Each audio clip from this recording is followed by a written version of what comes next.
Juste un souvenir, une image.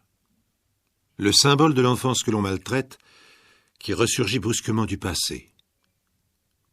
Et devant cette image onirique, une arme.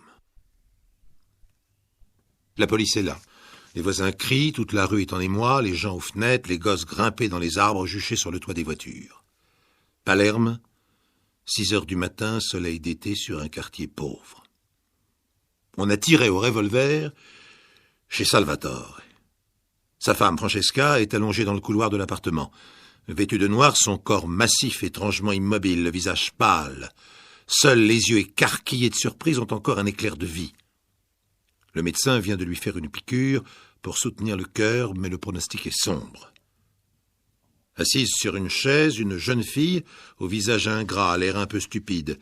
C'est Rosa, 22 ans, la nièce de la victime, témoin principal. Debout à côté d'elle, titubant, Giuseppe, 25 ans, beau-fils de la victime. C'est lui qui a tiré. L'arme est un vieux revolver qui date de la guerre de 40, appartenant à son père, gardien de nuit dans une usine, et qui n'a donc pas assisté au drame. Giuseppe est sous le choc, hébété, l'air un peu drogué même. Rosa a ce même regard un peu absent. L'ambulance n'est pas encore arrivée, mais de toute façon, cette femme va mourir. Giuseppe a tiré de face. Les balles ont atteint sa belle-mère en pleine poitrine, en plein ventre. Elle est tombée là et perd son sang depuis plus d'1 heure. Oh, l'histoire paraît simple. Une victime, un assassin, un témoin. Rosa, la nièce, a dit « C'est Giuseppe qui a tiré ». Il est devenu fou. Giuseppe a montré l'arme d'un geste épuisé.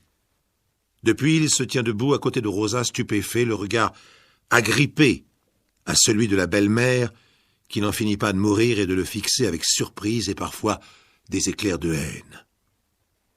Étrange scène. Rosa, le témoin, dit ceci. « Ma tante nous a fait boire du vin. Elle voulait qu'on se marie, Giuseppe et moi, mais lui, il en veut une autre. Giuseppe ne s'entend pas avec ma tante Francesca. C'est la 2e femme de son père. Giuseppe a perdu sa mère, elle est morte quand il avait 10 ans. Ma tante Francesca l'a élevée, mais elle ne l'aime pas. Elle lui a toujours fait du mal, c'est une méchante femme. Elle lui prend sa paye, elle loue sa chambre dans la journée pour avoir de l'argent. Elle dit toujours qu'elle a remplacé sa mère, mais ce n'est pas vrai. Ce n'est pas vrai. Stupéfait, le carabinier demande « Enfin, on ne peut pas obliger un garçon à se marier. » Tu étais d'accord, toi ? Oh, moi, j'aurais pas dit non, mais Giuseppe, il en veut une autre, alors. Mais ma tante me disait tout le temps « Tu vas l'épouser. Je ne veux pas que l'argent de mon frère aille engraisser un autre feignant. » Quel argent ? Tu as de l'argent ? C'est pas vraiment de l'argent, j'ai hérité de la boutique de mon père. Je suis toute seule, moi aussi, j'ai plus mes parents. Alors elle voulait garder tout dans la famille. Tu dis qu'elle vous a fait boire du vin, mais pourquoi ? Pas pour les fiançailles. Elle avait décidé que c'était aujourd'hui. Elle voulait que Giuseppe l'annonce officiellement à son père quand il rentrerait du travail. Le vin, ça nous a rendus malades, on s'est endormis. Elle nous a enfermés dans la chambre, elle a tourné la clé. Enfermés tous les deux ? Mais pourquoi enfermés ? Parce qu'elle voulait qu'on couche ensemble. Comme ça, j'étais déshonoré, et Giuseppe était obligé de m'épouser. Et vous vous êtes laissé faire. On a compris après, quand on s'est réveillé. C'est le vin. Mais il est où, ce vin ? Dans la cuisine. C'était fort. Giuseppe a bu 2 verres, il s'est disputé avec sa belle-mère. J'ai pas tout compris. Après, il s'est senti malade, et puis moi aussi. J'en ai moins bu, mais ça tournait dans ma tête. Je me suis évanoui. Elle a mis quelque chose dans le vin ? Oh, je crois. J'ai mal à la tête. On a dormi une partie de la nuit, elle a dû nous traîner dans la chambre tous les deux. Elle est forte, vous savez. Moi, quand je me suis réveillé, j'arrivais pas à ouvrir la porte. Et Giuseppe, il était encore saoul. Enfin, il avait du mal à parler, à se tenir debout. J'ai frappé à la porte, j'ai crié tant que j'ai pu. Et finalement, elle est venue ouvrir. Comme mon oncle travaille la nuit, on pouvait demander du secours à personne. Nous sommes en 1977. Pas au Moyen-Âge. L'histoire paraît rocambolesque, mais cette femme va mourir. Et si les carabiniers commencent à comprendre que la victime a cherché le drame, le mobile reste tout de même vaseux. Giuseppe. C'est vrai ce que dit Rosa? Ta belle-mère voulait te marier de force? Il a du mal à parler, ce garçon. Et c'est vrai qu'il a l'air saoul ou drogué. En tout cas, les yeux ne sont pas clairs, à part la haine qu'il dégage. Haine dans le regard de l'assassin, haine dans celui de la victime. Le médecin s'occupe maintenant de l'assassin. Un coup d'œil à la pupille, examen rapide, diagnostic évident. Drogué, effectivement. Alcool et amphétamine quelconque. Il faudrait une prise de sang. Mais il commence à récupérer. Giuseppe s'écarte enfin du corps de sa belle-mère que personne n'ose déplacer. Elle est tombée de travers, une jambe repliée sous elle, les bras étendus, pantin énorme et terrifiant couvert de sang. Et ce regard, qui seul vit encore, terrorise maintenant Giuseppe qui recule, va s'effondrer sur une chaise de la cuisine, se prend la tête dans les mains, ouvre la bouche pour dire quelque chose, et éclate en sanglots. Puis il se relève et se précipite pour aller vomir. Le médecin ouvre sa trousse, prépare une piqûre. Il ira mieux dans quelques minutes, je m'en occupe. La sirène de l'ambulance, enfin. Un brancard qui a du mal à passer dans les couloirs étroits, envahi par une foule de curieux. La police met de l'ordre, disperse, les gens hurlent et s'insultent. Pas facile ici de faire régner le calme. Giuseppe récupère lentement et semble réaliser un peu ce qui s'est passé. Rosa pleure à son tour, il la console. C'est pas de ta faute. Pleure pas, c'est pas de ta faute. Elle t'aimait pas non plus. Pleure pas, Rosa. Francesca est morte, dans l'escalier, sur le brancard ou dans l'ambulance. Giuseppe est un assassin incontestable. Il s'explique enfin devant un inspecteur de police. Un jour, mon père m'a dit « Giuseppe en a besoin d'une femme à la maison. Je vais me marier avec elle, elle s'occupera de toi et de la cuisine. » Elle s'est occupée de rien. Le ménage, la vaisselle, les ordures, c'était pour moi. Elle se moquait de moi, elle m'appelait Cendrillon. À 13 ans, j'en avais tellement marre d'être battu que j'ai voulu aller travailler dehors. J'ai fait l'apprenti maçon. Elle venait tous les samedis sur les chantiers chercher ma paye. Elle louait ma chambre à la journée, des fois à l'heure, la nuit. Mon père la laissait faire. Elle lui racontait des bobards, que j'étais un voyou, que je lui manquais de respect, que je volais de l'argent à la maison. Et si je protestais, je prenais des coups. Ça a duré des années. Quand j'ai rencontré Maria, j'ai dit à mon père que je voulais me marier et quitter la maison. Lui, il s'en fichait. Mais elle a continué. La première fois qu'on en a parlé, elle s'est jetée sur moi, elle voulait me frapper, mais j'étais trop grand. Je l'ai envoyée rouler par terre. Elle s'était mis dans la tête de me faire épouser Rosa, pour l'argent, pour la boutique, pour avoir tout pour elle. Elle disait partout que Maria, la fille que j'aime, est une traînée, une putain. J'aurais voulu la tuer, mais j'y arrivais pas. Je suis parti de la maison. On a trouvé une chambre avec Maria, et on s'est caché. On voulait faire un enfant, se marier, et qu'elle nous embête plus. Et puis mon père est venu me chercher, il a dit comme ça, « Ta belle-mère veut faire la paix, et moi je veux que tu reviennes à la maison, tu es mon fils. C'est honteux de te conduire comme ça avec elle. Viens lui parler. Allez, fais-le pour moi. » Alors je suis venu hier soir. Elle avait fait à manger pour tout le monde. Elle faisait des mines, des hypocrisies. Et puis mon père a pris son travail de nuit comme d'habitude. Elle a servi du vin. Et puis Rosa est arrivée. J'ai commencé à me méfier, mais il était trop tard. Je me sentais bizarre. Et après, je me suis réveillé dans la chambre avec Rosa sur le lit. Il faisait noir. On était dans la chambre de mon père. Et je savais plus ce qui s'était passé. Enfin, tu as tiré sur elle, tu t'en souviens quand même. Oui, un cauchemar. J'entendais Rosa qui criait après ma belle-mère. Elle a ouvert la porte. Je l'ai vue dans le couloir. Giuseppe s'arrête. Puis tout à coup, quand j'étais gosse, il y avait un arbre dans le jardin de la maison de mon grand-père. Elle a voulu qu'on l'abatte. La phrase est si déplacée que l'inspecteur laisse parler Giuseppe avec étonnement. L'arbre est tombé, il était creux.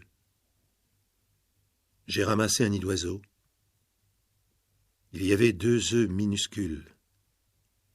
Mais qu'est-ce que tu racontes, Giuseppe? Un œuf était cassé. L'autre était tout rond, fragile, presque transparent. Je l'ai pris dans ma main, je l'ai mis dans mon mouchoir. Je voulais le garder au chaud pour qu'il vive, pour que l'oiseau vienne. C'est si joli, l'œuf d'un petit oiseau. C'est si triste de voir la mère affolée qui tourne au-dessus de l'arbre, qui cherche son nid. Giuseppe, revenons à la nuit dernière. Rappelle-toi ce que tu as fait. Tu as été prendre le revolver dans l'armoire de ton père, tu l'as chargé. Rose a dit que tu as fait tout ça calmement et qu'ensuite tu es sorti de la chambre pour tirer sur ta belle-mère. Elle a écrasé l'œuf dans ma main. Elle a tué l'oiseau. Je la déteste. Je la déteste. Elle était dans le couloir. Je l'ai vue écraser l'œuf dans ma main. Mais enfin, tu n'as pas tiré sur ta belle-mère pour un œuf d'oiseau. Rose a dit que tu es devenu fou parce qu'elle vous avait enfermé, tu l'as tué dans le couloir devant elle. Fou, c'est possible. Dans le couloir, c'est possible. C'est là que j'ai revu l'arbre qui tombait, le nid, la maman oiseau, et elle qui m'insultait, qui écrasait l'œuf en se moquant de moi. C'est dans le couloir, mais je revois l'arbre. Je l'ai tué, c'est vrai, oui, je sais que je l'ai tué. Et je suis content. C'est à cause de l'œuf. Quand elle a écrasé l'œuf. De la drogue. De la cocaïne mêlée au vin. Voilà ce que la belle-mère avait inventé pour obliger Giuseppe à violer sa nièce Rosa en les enfermant tous les deux dans la chambre conjugale.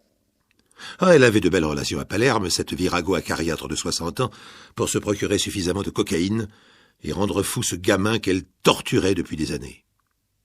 Mais dans le délire de la drogue, dans ce couloir, devant cette femme mauvaise, qui se moquait encore et toujours de lui, à cet instant-là, qu'a vu Giuseppe, la scène de son enfance. Le symbole. Pour toutes ces raisons, et le témoignage de Rosa confirmant ses déclarations, Giuseppe a pris 5 ans d'emprisonnement. Son père l'a maudit au tribunal. Il n'a rien compris. C'était à Palerme, en 1977. Incredibile.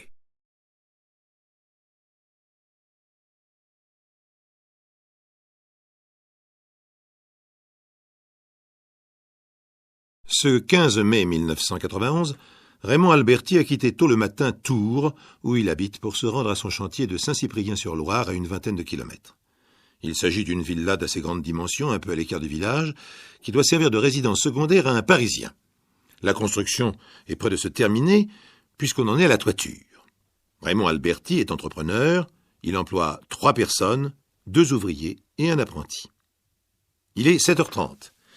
Raymond Alberti est arrivé sur les lieux, il a un sourire de satisfaction. Ce chantier est quasi miraculeux en cette période où le bâtiment va si mal. Quant à la maison, elle a belle allure avec ses murs en pierre du pays et son toit d'ardoise qui commence à se dessiner.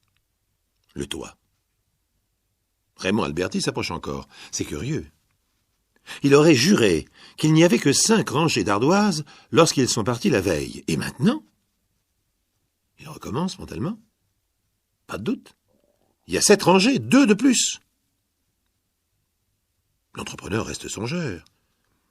Cela lui fait penser à une vieille légende de la région, les charpentiers du diable. Au Moyen-Âge, un riche marchand avait entrepris de se faire construire un palais au bord de la Loire. Mais il s'est trouvé brusquement ruiné, alors qu'il ne manquait plus que le toit.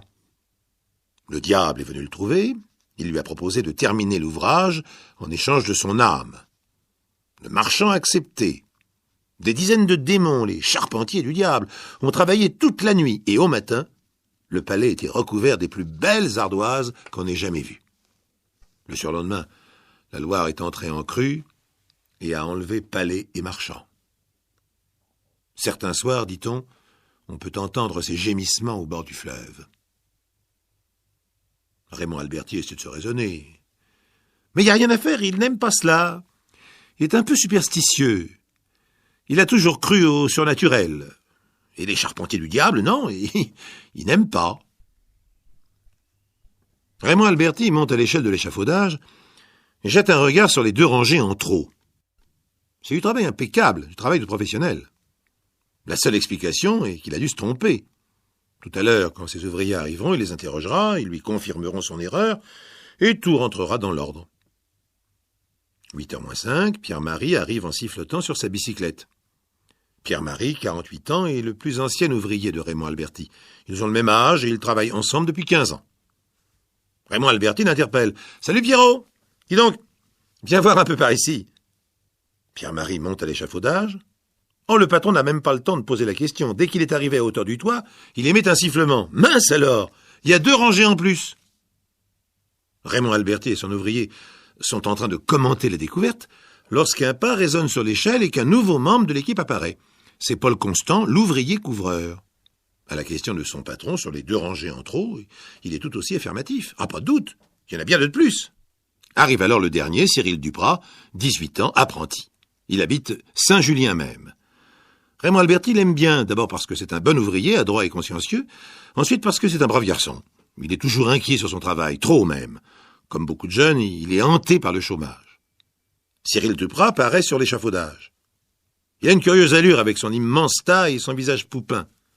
Il sourit gentiment à tout le monde et s'arrête soudain avec une expression de surprise. Ah ben ça, les ardoises, il y a 2 rangées de plus. Ça me fait penser à une histoire que me racontait ma grand-mère, les charpentiers du diable. Raymond Alberti décide de clore cet incident, qu'il s'en rend bien compte, mais mal à l'aise tout le monde. Bon, écoutez, j'y comprends rien, vous non plus, mais ce n'est pas une raison pour nous croiser les bras, alors au boulot, hein. 5h du soir, c'est l'heure de quitter le chantier. Un pot de peinture blanche à la main, Raymond Alberti s'adresse à ses ouvriers. Vous êtes d'accord? On en est à la 17e rangée. Mais pour qu'il n'y ait aucune discussion, je fais un trait sur la charpente à la hauteur de la dernière ardoise. On verra bien si demain le toit a avancé. Paul Constant, le couvreur, le moins impressionnable du groupe, a un petit rire. Patron, les charpentiers du diable, vous allez devoir les payer double. Tarif de nuit. Le jeune Cyril intervient vivement. Tais-toi, parle pas de ces choses-là. Oh, tu vas pas me dire que t'y crois. Non, mais quand même, il faut pas parler de ça. 16 mai, 7h30 du matin. Raymond Alberti a conduit plus vite que de coutume entre Tours et Saint-Cyprien. Arrivé sur place, il gravit l'échelle prestement et s'arrête sur l'échafaudage. Il n'a pas besoin de compter. Sa marque blanche sur la charpente n'est plus visible. Elle est recouverte par l'ardoise. Un bruit derrière lui, c'est Pierre-Marie, son vieil ouvrier. Lui aussi est arrivé en avance pour savoir. Il compte en remuant les lèvres et s'écrie « 19 ? Il y a 19 rangées ? 2 de plus comme la première fois ?» Paul Constant et Cyril Duprat arrivent peu après et ont la même exclamation. Un long silence s'ensuit. Les 4 hommes restent à se regarder sur l'échafaudage, dépassés par cet événement inexplicable. Le patron finit par prendre la parole. « Bon, je ne comprends pas plus que vous pourquoi on a fait cela. Mais on peut essayer au moins de savoir comment. Est-ce que l'un de vous, en partant hier soir, a oublié ses outils sur le chantier ?» Un triple non lui répond. Donc il faut en conclure qu'un ouvrier couvreur est venu après nous sur le chantier avec ses propres outils pour faire gratuitement ce travail. C'est complètement absurde. Pierre-Marie hasarde une hypothèse sans avoir l'air de trop y croire. C'est peut-être le propriétaire. Raymond Alberti hausse les épaules. Il m'a déjà dit qu'il était incapable de planter un clou. Et puis, en ce moment, il est à Paris. Non, ça va pas. Le silence retombe. Effectivement, tout cela n'a pas de sens. 16 mai, 5h du soir. Raymond Alberti prend congé de ses ouvriers et monte dans sa camionnette. Cyril, qui habite Saint-Julien même, s'en va à pied, tandis que Pierre-Marie et Paul Constant s'éloignent côte à côte à bicyclette. Mais, après avoir fait 500 mètres, ils mettent pied à terre et refont le chemin en sens inverse. Tout à l'heure, pendant le déjeuner, ils ont décidé de découvrir ensemble la clé du mystère. Ils passeront la nuit sur le chantier, et si le mystérieux ouvrier revient, ils le démasqueront. Ils n'ont pas voulu mettre dans la confidence le patron. Ils n'ont pas voulu non plus demander à Cyril de les accompagner, il est trop jeune et trop impressionnable. Pierre-Marie et Paul Constant arrivent au chantier, ils dissimulent leur bicyclette dans les buissons, puis ils prennent place dans la maison même, juste sous l'échelle qui monte au toit. De là, ils sont invisibles et ils ne pourront pas manquer le couvreur mystérieux. Les heures passent, le soleil s'est couché, c'est donc qu'il ne viendra pas, car couvrir un toit la nuit, c'est de la folie, sans une installation d'éclairage compliquée et coûteuse, à moins que... Il faut en avoir le cœur net. Allez, il décide quand même de rester. Les heures passent encore, il est près de minuit. Rarement une nuit aura été plus obscure. Il n'y a pas de lune, et c'est tout juste si on y voit à 2 mètres. Pierre-Marie chuchote soudain. « Écoute. » Paul Constant dans l'oreille. Oui, il n'y a pas de doute. C'est bien un bruit de pas. À une 50aine de mètres à l'entrée du chantier, le gravier crisse d'une manière régulière. Le bruit se rapproche rapidement. Ce qui est extraordinaire, c'est que l'homme puisse se déplacer si vite dans l'obscurité, car on n'aperçoit pas la moindre lueur d'une lampe électrique. Paul Constant chuchote. Mais comment fait-il pour ne pas se casser la figure? Chut, tais-toi, il arrive. Effectivement, l'inconnu vient dans leur direction. Cachés dans la maison, Pierre-Marie et Paul Constant jettent un œil prudent. Ils entrevoient une longue silhouette qui tient à la main des outils de couvreur. Elle s'arrête près de l'échelle, vers le tas d'ardoises à poser, en prend une grosse pile, la met sur son épaule et commence à monter vers le toit. Paul Constant agrippe le bras de Pierre-Marie. « Tu as vu ?»« Oui, j'ai vu. C'est Cyril. Enfin, c'est incroyable. Pourquoi ?» Sans répondre à cette question, dont il ne connaît pas plus la réponse que son compagnon, Pierre-Marie prononce brièvement « Montons ». Les 2 ouvriers, avec de multiples précautions, se hissent sur l'échafaudage. Depuis plusieurs heures, leurs yeux ont fini par s'accoutumer à l'obscurité et ils parviennent à distinguer la silhouette du jeune homme quelques mètres plus haut sur le toit. L'apprenti a commencé une rangée d'ardoises. Sa pile d'un côté, ses outils de l'autre. Il travaille avec une rapidité et une précision incroyables. Non seulement la nuit ne le gêne pas, mais il va beaucoup plus vite que le jour. Paul Constant secoue la tête, l'air incrédule. Même lui, qui est un ouvrier couvreur, qui ne fait que des toits et rien d'autre, il ne ferait pas aussi bien. Alors tous 2 se mettent à crier « Cyril ! Hé, Cyril ! Mais qu'est-ce que tu fais là, bon Dieu ?» Cyril a entendu, il se redresse brusquement, il se met debout, mais il ne semble pas dans un état normal. Il vacille comme un homme ivre.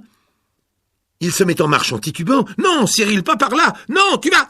C'est trop tard. Sans un cri, le jeune apprenti vient de chuter dans le vide, la tête la première. Aussi vite qu'ils le peuvent dans le noir, Pierre-Marie et Paul Constant redescendent l'échafaudage. Cyril est tombé sur un tas de pierres. Paul Constant gratte une allumette. Il a les yeux et la bouche grands ouverts. Il s'est tué sur le coup. Quelques heures plus tard, le brigadier Morel, qui enquête sur la mort tragique du jeune Cyril Duprat, reçoit le docteur Laurent, qui était le médecin de la famille et qui soignait le jeune homme. Il est inutile d'inquiéter davantage les 2 ouvriers, brigadier. Ils n'y sont pour rien. Leur seule erreur a été de le réveiller pendant sa crise de somnambulisme. Il a perdu l'équilibre. Parce qu'un somnambule peut construire un toit la nuit? Absolument. La crise somnambulique rend capable de performances impossibles à l'état de veille. Bien sûr, il ne peut s'agir que de conduite purement mécanique. Comme toute attention à autre chose a disparu, les gestes sont d'une précision extraordinaire. Et au réveil, le malade ne garde aucun souvenir. Mais enfin, pourquoi a-t-il fait cela? Pourquoi s'est-il relevé la nuit pour continuer le toit? Cyril manquait de confiance en lui. Il avait une peur bleue du chômage. Il voulait que le chantier soit terminé. Cela devait être devenu une idée fixe chez lui. Il n'y a pas d'autre explication. Saint-Cyprien a enterré son jeune disparu. Dans le cortège, on a reparlé des charpentiers du diable. Quoi d'étonnant? Le diable, le chômage, n'était-ce pas dans le fond terriblement proche? Chaque époque a ses frayeurs et ses victimes. Dans cette histoire de crime, fort abominable au demeurant, y aurait-il un instant crucial, oh certes, tout bête, qui intervient comme les carabiniers à la fin de l'histoire, en gros plan et à la télévision. La dame en t-shirt et cardigan de laine qui apparaît dans le box des assises d'un tribunal de province a 45 ans, une drôle de queue de cheval nattée au sommet d'un crâne rond, un nez en trompette, des joues rondes elle-même, l'air d'une mère de famille banale, ni jolie, pas laide pour autant, juste un personnage que l'on ne s'attend pas à trouver un jour de mars 1993 accusé d'avoir longuement, minutieusement prémédité et télécommandé un assassinat. Le maître d'œuvre, l'exécutant, qui la suit, n'a pas l'air d'un tueur non plus. 40 ans, ordinaire, militaire en retraite et pacifique. Petit en bon point, pas le genre corps d'élite, mais, comme le disent ses supérieurs, un petit gradé dévoué. Des gens sans importance, sans relief particulier, avec comme tout le monde un passé. Nous les appellerons Marie et Sylvain. Voyons d'abord les personnages. Marie a travaillé en usine, s'est mariée, a divorcé, en accusant son ex-époux de l'avoir contrainte à des rapports homosexuels et échangistes. Le mariage a duré 6 ans. Munie d'un petit capital de divorce, elle a pris la direction d'un restaurant de routiers. Faillite de l'affaire, mais il est certains routiers qui n'ont pas de chance. Patrick, par exemple. Chauffeur routier sympa, il a fait étape dans le restaurant de Marie, est devenu son amant, puis, dès la faillite, son concubin reconnu. Reconnu mais peu présent. Le métier de routier est ainsi fait que les semaines au loin sont longues. Et durant ce temps, Marie cherche un amant. En trouve un, cherche du travail, et en trouve un. La voici serveuse de nuit dans divers établissements où la prostitution se pratique à l'occasion avec des militaires de rencontre. Le dernier amant au moment des faits est donc un militaire. Et Marie ne fréquente quasiment plus le lit de son routier sympa lorsqu'il est de repos. Il a même la garde des enfants de Marie. Marie aime la fréquentation des hommes, mais les range dans des tiroirs bien définis. Dans un tiroir, il y a le routier concubin, Patrick. Dans un autre tiroir, il y a l'amant régulier du moment. Dans un autre tiroir encore, il y a les hommes de rencontre. Et dans un autre tiroir toujours, il y a le copain de l'amant, Sylvain. Celui avec lequel on ne couche pas. Le confident. Celui qui écoute, comprend, connaît la vie et qui est bien malheureux lui-même. Sylvain. Marie l'a choisi comme pion, comme agent d'exécution d'un plan d'assassinat, et comme l'homme semble brave et droit, il faut l'intoxiquer savamment. Ce militaire de carrière, qualifié par ses supérieurs de petit gradé dévoué, est veuf avec un petit garçon élevé. Le père et son enfant ne tardent pas à tomber dans l'amitié trop dévouée de Marie. Marie prend le papa et l'enfant sous sa protection. À 40 ans, un homme veuf est une proie facile pour Marie, qui lui propose régulièrement de garder le petit, de lui faire la soupe, le ménage, de redonner un peu de vie familiale à ce foyer déserté. Mais elle ne fera pas de Sylvain son amant. Il s'agit de ne pas mélanger les affaires et les sentiments. C'est un ami, un ardent défenseur qu'il lui faut, et la différence d'âge entre eux va lui servir. Elle, 45 ans, femme exploitée, lui, 40 ans, chevalier Bayard. Marie a donc son pion. Quel est son but?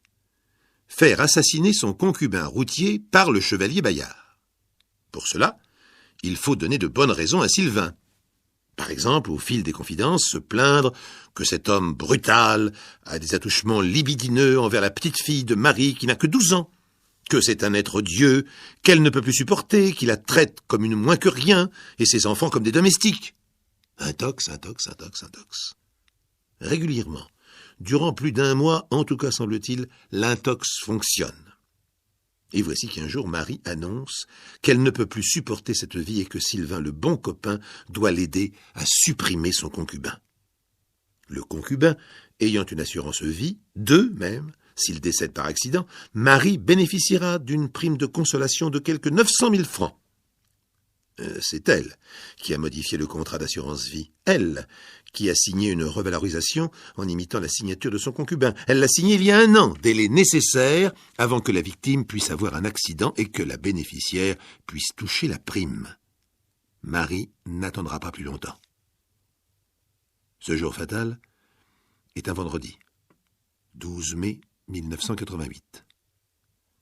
Elle a convaincu Sylvain et le soir, en lui ramenant son petit garçon qu'elle a gardé dans la journée, elle lui dit abruptement « C'est pour ce soir ».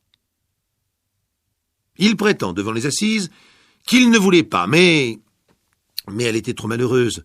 Je ne pouvais pas lui résister.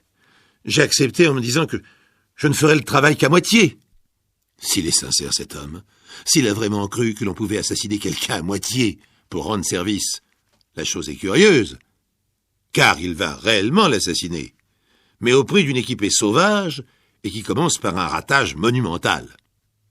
Peut-être ce ratage-là est-il en fait le « à moitié » qu'espérait Sylvain. Le plan de Marie se présente en 5 phases. 1.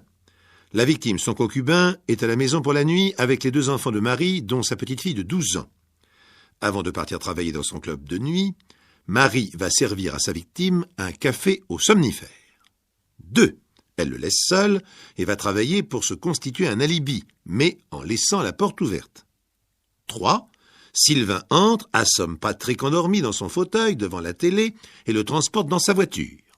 4. Il installe Patrick sur le siège passager, prend le volant du véhicule et va jeter le tout du haut d'une falaise pour que l'on croie à un accident. 5. Marie récupère Sylvain sur la route, le ramène chez lui et ni vu ni connu. Accident égale prime.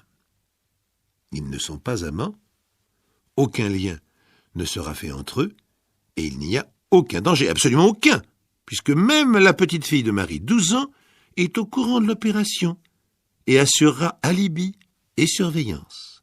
Oui, Marie a fait cela. Elle a mis sa propre fille dans le scénario. A-t-elle dit « Ma chérie, Sylvain, mon copain, va venir assommer Patrick, préviens-moi quand ce sera fait. Je t'achèterai une poupée avec la prime d'assurance. »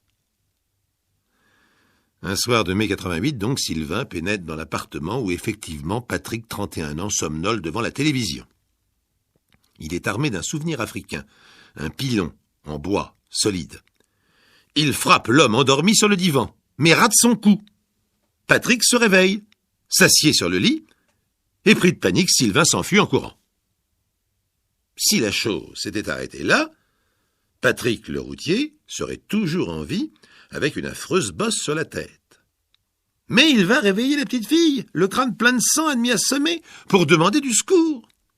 L'enfant décroche le téléphone, appelle sa maman dans le bar où elle travaille pour l'informer du désastre. Marie quitte son travail, retourne à l'appartement et, sous prétexte de soigner son concubin qui n'y comprend toujours rien, lui administre un nouveau somnifère. Parallèlement, elle relance son complice au téléphone. Il faut qu'il vienne l'aider. Pourquoi faire? Pour le conduire à l'hôpital. En fait, Marie installe la victime, comme précédemment, sur le siège passager de sa propre voiture, prend le volant, intime à Sylvain l'ordre de la suivre dans sa propre voiture, et il suit. Elle ne prend pas du tout la direction de l'hôpital. Le convoi des 2 voitures reprend la route, et cela dure, 4 heures en tout, dit l'accusation. Sylvain dit « Je suivais comme un petit chien, j'étais à bout de force. » Lorsque Marie stoppe enfin le véhicule, c'est dans un endroit qu'elle connaît, un petit chemin creux, à l'abri des regards indiscrets, où elle a déjà vécu d'autres moments plus intimes et plus doux avec sa victime. Le malheureux routier demande à faire ses besoins, tourne le dos à ses bourreaux. Et là, Marie ordonne à Sylvain « Il faut l'achever, c'est trop tard. » Sylvain, toujours subjugué, dit-il, va chercher une barre de fer dans le coffre de son propre véhicule. Subjugué, réticent, mais armé tout de même. Il frappe, en précisant au tribunal plus tard qu'il était hors de lui. Il frappe à plusieurs reprises. Et la victime ne dit qu'un seul mot avant de mourir. Pourquoi ? Sur ce, il est abandonné dans la campagne, l'agression anonyme, et Marie tente de toucher l'assurance dès le jour de l'enterrement de son concubin, sans aucun complexe, sûre d'elle, du silence de sa fille, du silence de son complice. Soupçonnée bien sûr, mais sans preuve. Elle pense avoir accompli le crime parfait. Un jour, la gendarmerie abandonnera l'enquête. Un jour, elle aura les 900 000 francs qui lui permettront de se refaire une santé sociale. Un jour, Sylvain touchera 100 000 francs. Et oui, sa part d'exécuteur. Hélas, voici venir l'instant crucial. Il est bête. Ah, mais bête. Un soir, Sylvain regarde la télévision avec une amie.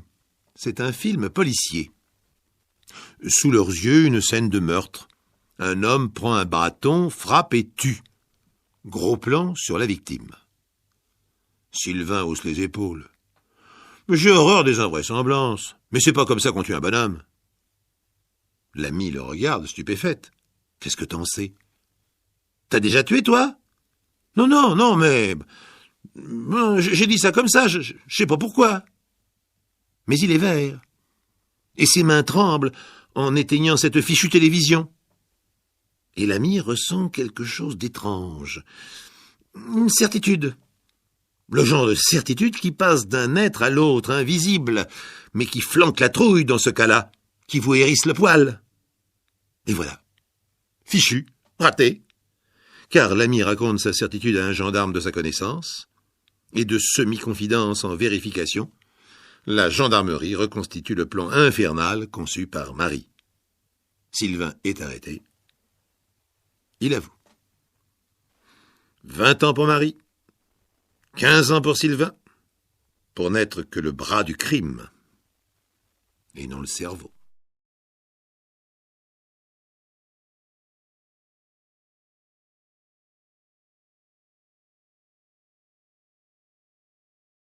Il est 10 heures du matin ce 18 mai 1990, et Walter Sedor, 5 ans, est ravi.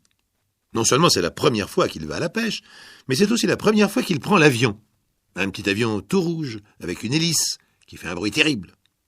Il y a déjà 1 heure que le monomoteur de tourisme a quitté l'aéroport de Winnipeg, au Canada.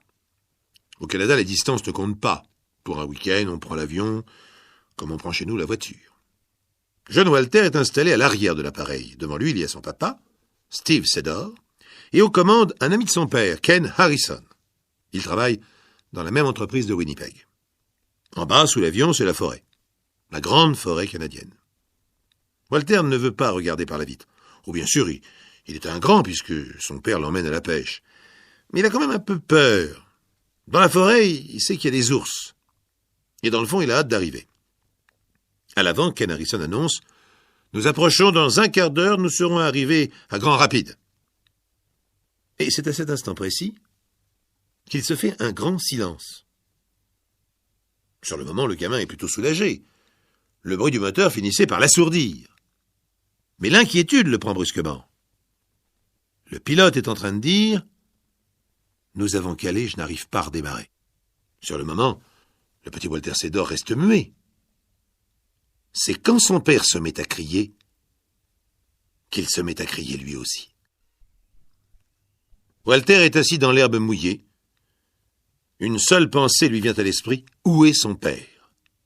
Il se lève pour aller le chercher, car par miracle, Walter n'est pas blessé, il n'a rien, pas une égratignure, pas une brûlure. Il est juste un petit peu étourdi. La première chose qu'il voit, c'est l'avion qui brûle là-bas. Il a percuté un gros rocher. Le gamin court dans cette direction, il appelle « Papa, papa !» Mais il s'arrête aussitôt avec un cri joyeux. Non, son père n'est pas dans l'avion en flammes. Il est là, allongé près d'un arbre. Walter se penche sur lui. Il voit qu'il fait la grimace. « Tu as mal, papa ?» En entendant la voix de son fils, Steve Sedor tourne la tête, ce qui lui arrache une grimace plus douloureuse encore. Il tente de bouger, mais n'y parvient pas. Il fait signe à l'enfant de s'asseoir à côté de lui, et il se met à lui parler. « Oui, Walter, je me suis fait mal. Je crois qu'il va falloir que je me repose. Mais surtout ne t'inquiète pas. Maman va venir te chercher dans un autre avion. En attendant, il faut me promettre que tu ne bougeras pas que tu ne t'éloigneras pas d'ici. C'est promis, papa. Bien. Maintenant, Walter, va vers l'avion. Ne t'approche pas trop du feu, mais ramène tout ce qui pourra être utile. Steve Sedor a 2 ou 3 respirations difficiles et il ajoute « Tu sais, je crois que le monsieur qui pilotait est mort dans l'accident. Tu es grand? Tu peux comprendre cela ?» Walter hoche la tête avec gravité.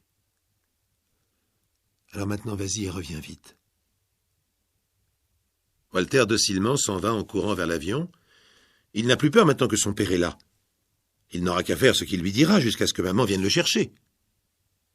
Près de l'avion, à côté de sa canne à pêche brisée, il trouve son pullover rouge.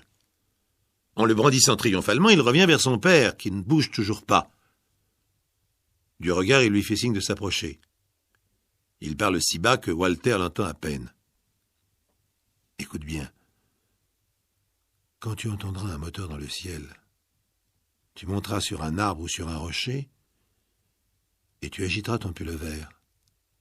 T'as compris ?» Walter secoue la tête d'un air décidé. « Oui, papa. » Steve Sedor fait un mouvement pour se redresser, mais il n'y parvient pas. « Walter, faut que je te dise. Maman ne viendra peut-être pas tout de suite. En attendant, il faut que tu boives de l'eau. Après la pluie, il doit y en avoir dans les creux des rochers. Maintenant, je vais dormir. Je vais dormir très longtemps. Tu n'auras pas peur, n'est-ce pas ?» L'enfant réfléchit. Il plisse le front. Il y a visiblement quelque chose qu'il n'ose pas dire. À la fin, il se décide. « Papa, s'il y a des ours, tu te réveilleras ?» Avec difficulté, son père parvient à articuler « Oui. Maintenant, laisse-moi dormir. Va voir s'il y a de l'eau près de l'avion. Et surtout, rappelle-toi, ne t'éloigne pas. » Docilement, Walter Sedor quitte son père. Il lui a dit que l'eau pouvait se trouver dans le creux des rochers. En voici justement un. Il entreprend de l'escalader. Oui, c'est vrai, il y a de l'eau dans plusieurs trous au sommet. Il boit avec délectation, il avait soif. Et puis il est très bien, ce rocher. D'en haut, il voit parfaitement le ciel. Quand l'avion de maman viendra, c'est ici qu'il ira agiter son pullover pour lui faire signe. Walter Sedor reste quelque temps en haut de son rocher. Quand il redescend, il fait presque nuit. Il regarde les arbres qui l'environnent, sont très hauts, très épais. En s'efforçant de ne pas penser aux ours, il revient vers son père. Il est allongé au même endroit, il ne bouge pas. Walter aurait envie de lui parler, mais il n'ose pas, il dort. L'enfant se demande ce qu'il doit faire. Après tout, le mieux est de l'imiter. Il confectionne pour eux deux une sorte de couverture de branchage. Il s'allonge près de lui, tourne la tête, dit doucement « Bonne nuit, papa ». Et il s'endort épuisé mais confiant. Quand Walter Sedor se réveille, il fait plein jour. Il se sent beaucoup mieux. Il jette un coup d'œil à côté de lui. Il espérait que son père serait réveillé, mais non, il dort toujours. Walter est un peu déçu, mais pas trop étonné. Son père lui avait bien dit qu'il allait dormir très longtemps. De toute façon, il n'a rien à craindre puisqu'il est là. S'il y a des ours, il se réveillera, il l'a promis. La meilleure chose à faire est d'aller sur le rocher où il y a de l'eau et d'où il pourra voir arriver l'avion. Walter Sedor escalade le rocher, il reste plusieurs heures, les yeux levés vers le ciel, son pullover rouge à la main, mais il n'y a pas d'avion. Maman n'est pas au rendez-vous. Il pleut un peu. Pour passer le temps, et aussi parce qu'il a soif, le gamin boit dans les trous du rocher. Il commence aussi à avoir faim. Il ne doit pas être loin de midi, quand il voit là-bas, du côté de l'avion, les buissons bouger. Il s'aplatit en haut du rocher, et il continue à regarder. Oh oui, on dirait une forme brune. Il y en a même plusieurs. Maintenant, Walter voit distinctement. Ce sont 2 ours, un grand et un petit. Walter tremble comme une feuille. Tout à coup, il se sent désespérément seul, perdu dans cette grande forêt. Et maman qui ne vient pas avec un avion, et papa qui ne se réveille pas. Mais pourquoi son père ne se réveille-t-il pas? Il l'avait promis. Walter lui a toujours fait confiance. C'est la première fois qu'il ne tient pas sa promesse. Walter Sédor continue à suivre les ours du regard. Heureusement, eux ne le voient pas. Pour l'instant, il tourne autour de l'avion comme s'il cherchait quelque chose. Et puis, sans raison apparente, le plus gros s'éloigne et le petit le suit en courant derrière lui. En quelques secondes, ils ont disparu. Walter se redresse sur son rocher. Il regarde son père toujours allongé près de son arbre sous sa couverture de feuillage. Il a un sourire dans sa direction. Il savait bien qu'il pouvait lui faire confiance. Si papa n'a pas bougé, c'est qu'il savait qu'il n'y avait pas vraiment de danger. Ces ours-là n'étaient pas méchants. Walter Sédor attend pourtant le soir pour quitter son rocher. Il court s'installer près de son père, le seul endroit où il se sent en sécurité. Il examine sa couverture de feuillage, il remet quelques branches que le vent avait déplacées, s'allonge et s'endort. Demain, c'est sûr, maman viendra. Le 3e jour arrive et ressemble aux 2 précédents. Il ne se passe rien. C'est le lundi 21 mai 1990. Steve Sédor est toujours immobile sous sa couverture de branchage. Et là-haut, assis sur son rocher, la tête tournée vers le ciel, le petit Walter cherche désespérément l'avion de sa maman. Sa maman, Madame Sédor, a déjà donné l'alerte et la Canadian Royal Air Force a mobilisé 12 appareils militaires auxquels se sont joints 8 avions civils. Mais la région où l'accident a eu lieu est extrêmement sauvage et recouverte d'une forêt très dense. 3 jours passent encore, et voici que le jeudi 24 mai, en fin de journée, alors que le soleil n'est pas très loin de se coucher, il y a un bruit de moteur et un point qui apparaît, là-haut, dans le ciel. Walter Sédor se met debout sur le rocher et agite de toutes ses forces son pullover en criant « Maman, maman !» Mais le bruit diminue puis disparaît. Alors pour la première fois, Walter se met à pleurer. Maman ne l'a pas vu. Oh, il essaie quand même de lui trouver des excuses. C'est vrai qu'il faisait pas très clair. Ce sera pour demain matin. Et le lendemain, effectivement, d'autres avions viennent en plein jour cette fois. Certains décrivent même des cercles au-dessus de lui. Mais eux non plus ne s'arrêtent pas. Les jours passent encore, 15 jours. Oui, 15 jours. Et Walter Sédor vit toujours. La faim le dévore, est affreusement amaigri, mais il vit. Tous les matins, comme un automate, il exécute les consignes de son père. Il monte sur son rocher, boit un peu d'eau dans les trous et attend avec son pullover rouge à la main. Sans son père, toujours allongé sous les branchages, Walter aurait sombré dans le désespoir ou se serait perdu dans la forêt. Mais son père lui a dit d'avoir confiance. Il a dit que maman viendrait. Donc maman viendra. Papa ne peut pas mentir.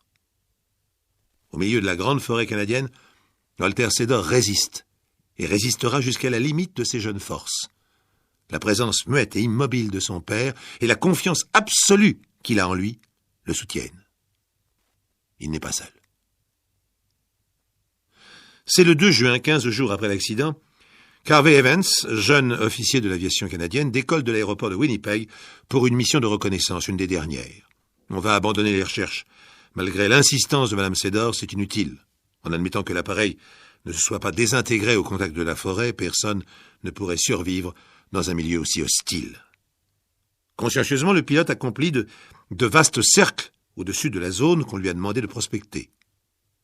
Et brusquement, en bas, sur la droite, il y a un éclair, un reflet de soleil dans une vitre ou quelque chose de métallique. Il descend, et il distingue, dans une trouée entre les arbres, une forme qui agite quelque chose de rouge. Le pilote envoie immédiatement sa position, et quelques heures plus tard, un hélicoptère de l'armée débarque, une équipe de sauveteurs. En les apercevant, le bambin court vers eux en titubant. Tandis qu'il est emmené dans l'hélicoptère, une partie de l'équipe restée sur place dégage le corps du pilote carbonisé dans l'appareil et ramène celui de Steve Sédor.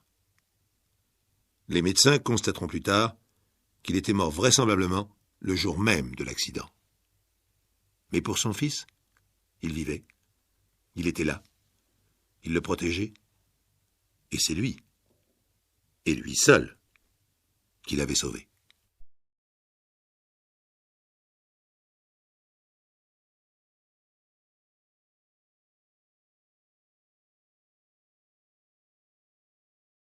Ne me demandez pas une explication logique sur cet instant crucial du 27 août 1974 qui a réuni 2 enfants entre la vie et la mort. Jusqu'ici, personne n'a osé la formuler. Sirène, angoisse. Dans les rues tièdes de Rome encore endormies, une ambulance fonce vers une clinique privée. À l'intérieur, une petite fille aux yeux clos. Près d'elle, son père, l'industriel Romero Faberizzi. La quarantaine, bel homme autoritaire, est d'une nervosité bien compréhensible. L'infirmier a du mal à le calmer. Sa petite fille chérie, adorée, gâtée, est dans le coma. Un coma qui n'en est pas un. Le médecin des urgences a déclaré d'un air stupéfait « Elle dort profondément. Je ne peux rien dire d'autre. Aucun signe d'empoisonnement, ni de maladie, pas de fièvre, tension normale, pouls normale, réaction musculaire normale. Elle dort. » Ornella a 9 ans. Elle est née en 1964, nous sommes en 1973. Enfant vive et intelligente, élevée dans la douceur ouatée d'une nurserie ultramoderne, sous la surveillance d'une gouvernante suisse, cette enfant est délicate.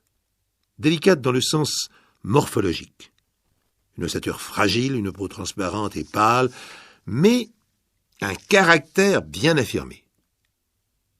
Elle a fermé ses grands yeux noirs la veille du 4 juillet 1973 vers 7 heures du soir, après avoir refusé de dîner. L'enfant ne présentant aucun signe d'une maladie quelconque, la gouvernante a estimé qu'il s'agissait d'un caprice habituel et l'a laissé s'endormir. Vers 20 heures, elle a tenté de la réveiller pour lui faire avaler quelque chose, sans résultat. Ornella dormait profondément, le visage calme. À 21 heures, la gouvernante s'est tout de même inquiétée. Impossible de réveiller la petite fille, le corps inerte, elle se laissait secouer sans aucune réaction. Pas la moindre plainte, le plus petit grognement.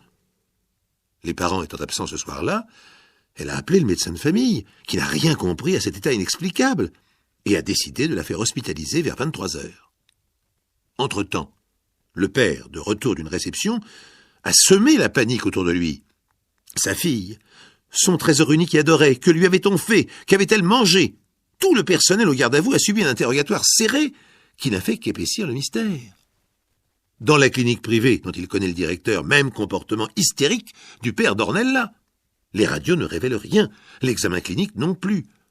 Le médecin est perplexe. Et la gouvernante n'a qu'une seule explication. Sa mère est partie ce matin pour la propriété au bord de la mer. Madame Faberizzi est enceinte et souffrait trop de la chaleur de Rome. Ornella n'a pas supporté le départ de sa mère. Ornella ne supporte pas de toute façon que sa mère soit enceinte. Elle voulait absolument partir avec elle. Sa mère lui a dit pour la calmer qu'elle reviendrait dans 1 mois avec son petit frère. Et je crois que tout vient de là. Elle n'avait pas réalisé qu'elle allait avoir un petit frère. Monsieur Faberizzi hausse les épaules avec impatience. « Mais enfin, vous dites des bêtises. Ma fille est dans le coma. Vous n'allez pas me faire croire que c'est par jalousie. Sa mère est enceinte de 8 mois. Ornella a eu le temps de comprendre, non? Mais c'est ridicule. » Mais le médecin, lui, écoute avec intérêt l'opinion de la gouvernante. Quand sa mère lui a annoncé son retour dans 1 mois avec un petit frère, Ornella s'est effectivement calmée. Elle n'a plus pleuré. Elle a laissé partir sa mère. Elle est restée silencieuse jusqu'au déjeuner. Puis elle m'a posé des questions. Elle voulait savoir si sa mère avait dit la vérité à propos de la venue d'un petit frère. Je lui ai expliqué de mon mieux. Puis nous sommes allés faire des achats. Elle était calme en apparence. Rentrée à la maison, elle s'est mise dans un coin avec une poupée. Elle l'habillait et la déshabillait sans cesse, mécaniquement. À 18 heures, je lui ai donné son bain. Chantonnait quelque chose, sans parole, une sorte de litanie agaçante. Je lui ai dit d'arrêter. Elle a voulu se coucher. J'ai pris sa température. Mais j'étais sûr qu'elle boudait, rien d'autre. Le père est exaspéré, un coma pour une bouderie. Je regrette de vous le dire, monsieur. Mais Ornella est trop gâtée. Elle est excessivement égoïste. Elle refuse de partager ses jouets avec les autres enfants. Je l'ai toujours remarqué. Depuis 2 ans que je m'occupe d'elle, je crois la connaître mieux que vous. Eh bien, vous quitterez mon service de toute façon. Les heures passent, les examens s'accumulent. M. Faberizzi, homme d'affaires important et qui possède des parts dans cette clinique privée, a tout fait pour que chacun s'en souvienne. Mais le soir venu, la médecine privée ou non doit bien se rendre à l'évidence, tout est normal chez Ornella. Électroencéphalogramme compris. Elle dort. Ce qui a le don de faire hurler son père. Elle dort, elle dort, elle dort. Vous vous fichez de moi? C'est un diagnostic, ça? C'est une façon de parler. En fait, elle s'est apparemment réfugiée dans un sommeil profond à la suite d'un choc psychologique. Elle a réalisé l'arrivée imminente d'un autre bébé qu'elle. Vous voulez me faire croire que ma fille est folle? Mais jamais elle n'a eu de trouble de ce genre. Et ce n'est pas la première fois que nous lui parlons du bébé. J'exige un autre diagnostic. J'irai aux États-Unis s'il le faut. J'emmène ma fille. Vous êtes des incapables. Monsieur Faberizzi, elle ne risque rien. Elle est sous perfusion. Vous prenez des risques inutiles. Je suis d'accord avec la gouvernante. Il ne peut s'agir que de cela, un choc. Elle va dormir quelque temps, ce ne sera pas long. Romero Faberizzi est difficile à convaincre. Il a appelé au chevet de sa fille le banc et l'arrière-ban des sommités médicales. Il a joué de son influence, de sa fortune, de ses amis, pour obtenir la réponse suivante. Le cas d'Ornella n'est pas unique dans les annales. On en a répertorié 2 ou 3 en Europe, quelques-uns aux États-Unis. Coma de réaction. Comment le nommer autrement? Certains enfants ont réagi de la même manière à l'annonce de l'arrivée d'un frère ou d'une sœur. Aucune médecine, aucun spécialiste, nul magnétiseur ne peut tirer l'enfant de son coma volontaire. Il faut attendre. 1 semaine, puis 2, puis 3. Comme il était impossible de cacher l'état de sa fille à Madame Faberizzi, elle est revenue à Rome. Et le médecin de famille est maintenant aussi inquiet pour elle que pour Ornella. Car la mère se sent coupable. Sous le choc, elle ne dort plus, morte d'inquiétude pour sa fille. Elle passe le plus clair de son temps à son chevet, alors qu'elle doit accoucher bientôt. La situation est hallucinante. Dans cette famille profondément catholique, on a multiplié les messes et les actions de grâce, mais Ornella garde les yeux clos, imperméable au monde extérieur, aux prières comme à la médecine. Puis vient le jour où Madame Faberizzi est prise de douleurs violentes et s'évanouit. Il faut l'arracher au chevet de sa fille et la transporter dans une autre chambre de la même clinique. Là, le médecin accoucheur comprend très vite que la malheureuse souffre en fait depuis des heures et n'a rien dit à personne. Elle divague complètement comme dans un cauchemar, bredouille des phrases d'où il ressort qu'elle ne veut pas de son enfant à naître, qu'il a tué sa fille chérie et que s'il voit le jour, c'est Ornella qui va mourir. Or, la situation est réellement dramatique, car Madame Faberizzi savait qu'elle risquait des complications pour ce 2e accouchement et qu'il lui faudrait subir une césarienne. De plus, elle a refusé de se laisser examiner la veille, alors qu'elle était manifestement à terme, et pour supprimer les premières douleurs, elle a avalé des calmants. En somme, elle a tenté de ne pas accoucher, et en somme, c'est une tentative de meurtre, tragique et ridicule, car elle risque sa vie autant que celle du bébé à naître. 27 août 1974. Ornella est dans une chambre, dans son coma de révolte, sa mère dans une autre, en danger de mort. Il est 19h30. Le père, effondré, commence à comprendre que le comportement de sa femme éclaire celui de sa fille. Une forme d'hystérie. Et à son tour, il se sent coupable d'avoir trop gâté, trop travaillé, trop compté sur l'argent pour s'occuper des autres. Le monde de M. Faberizzi s'écroule. Lui qui prenait la vie comme une perpétuelle soirée mondaine, a vieilli d'un coup. Il n'a plus de point de repère. Autour de lui, la vie et la mort jouent un ballet infernal. À 21h, le bébé paraît sauvé de justesse et placé en réanimation. Il lutte pour la vie. La mère est encore endormie. Ornella toujours dans le coma. C'est un curieux espace-temps où Romero Faberizzi va d'une porte à l'autre, d'une infirmière à l'autre, Ornella, sa femme, le bébé. Et puis à 22h, la première nouvelle. Le bébé n'a pas survécu. La mère est faible. On lui fait des transfusions. Et à 22h30, la deuxième nouvelle. Ornella a ouvert les yeux. Jusqu'ici, tout était explicable, plus ou moins. Mais que Ornella sorte du coma presque à l'instant où le petit frère, dont elle ne voulait pas, est mort, cela c'est inexplicable. Coïncidence. Oui, c'est le seul mot à notre disposition. Oh, cela ne s'est pas fait d'un coup, comme un miracle ou une malédiction. Non. Elle a d'abord ouvert les yeux, paupières lasses sur un regard vide, puis quelques tressaillements, 1 ou 2 mouvements, puis un mot, un embryon de phrase, je veux... La petite fille gâtée n'a pas formulé le reste. Le réveil total a été constaté 48 heures plus tard, sans séquelles, autre qu'une faiblesse normale. Elle s'est réalimentée les jours suivants. Et sa mère s'est rétablie lentement. Plus question d'avoir d'autres enfants. Voilà.